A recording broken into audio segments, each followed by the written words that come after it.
Hey Internet, it's me, Jacqueline Steiger, and I'm here to do another installment of Wordy Bird Abroad. I hope it's not a billion degrees where you are, because it is crazy hot out here. I guess it's just practice for Thailand. Today I'm going to be talking about the different certificates that you can get that qualify you to teach English abroad. So there's the TEFL, the TESOL, the CELTA. There are, teaching credentials in all kinds of cities and nations. And there's just a bunch of acronyms. It's like alphabet soup. So, what are they? First is the TEFL. It's Teach English as a Foreign Language. Then there's the TESOL, which is Teach English as a Second Language. They're pretty much interchangeable. You can get the TEFL in a lot of countries. It tends to be that you get the TESOL in America and the TEFL abroad, but they are interchangeable and you apply to the same jobs and you have basically the same qualification. Then there's the CELTA, which is a certified English language teacher, and that is a little bit more expensive and a little bit more rigorous. But not everybody needs to do them. If you're going to go teach abroad for a couple years, you don't necessarily need a CELTA unless you want to be making bank. If you want to work up in the ranks, be a college professor, be a principal abroad, that kind of thing, a CELTA might be useful. And the TEFL and the TESOL have there's so many different companies that offer them, so many different schools in America and abroad. The top 2 or 3 is Cambridge, Trinity, and then there's one in DC or Boston, and those are the biggest. They're the IVs of the TEFL. And if you're not getting it there, there's a range of them. They range from about $500 to $3,000 or $4,000.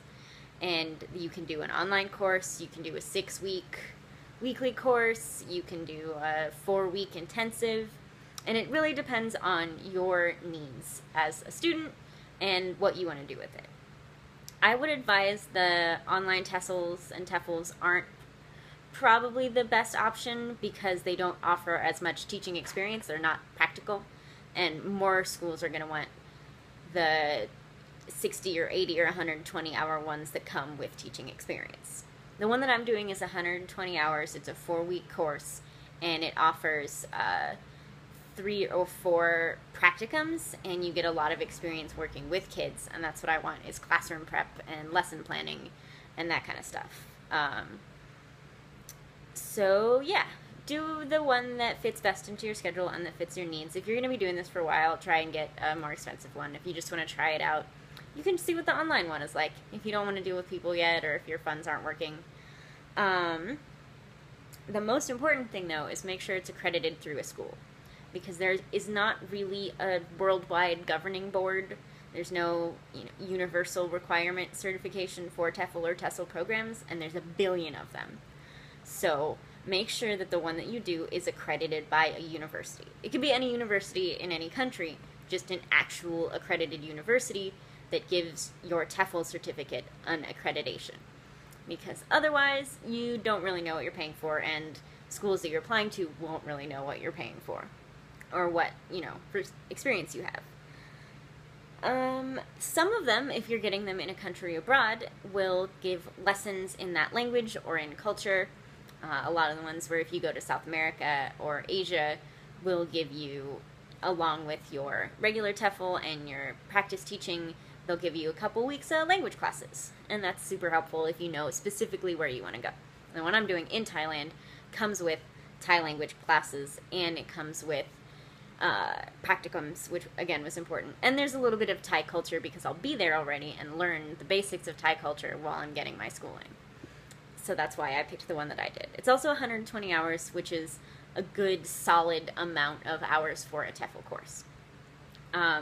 There are a lot of them. Like I said, I did maybe 2 weeks of research of just looking at TEFLs, and a lot of them have reviews that are super positive, even if they're not accredited or they're kind of scammy. So you have to find ones that have multiple different reviews on multiple nonpartisan sites. Or what I did was I looked for people whose blogs scanned 10 or 15 years, so they're not plants. They're not like, oh yes, I made this blog and then I did this thing, and then you never heard from me again.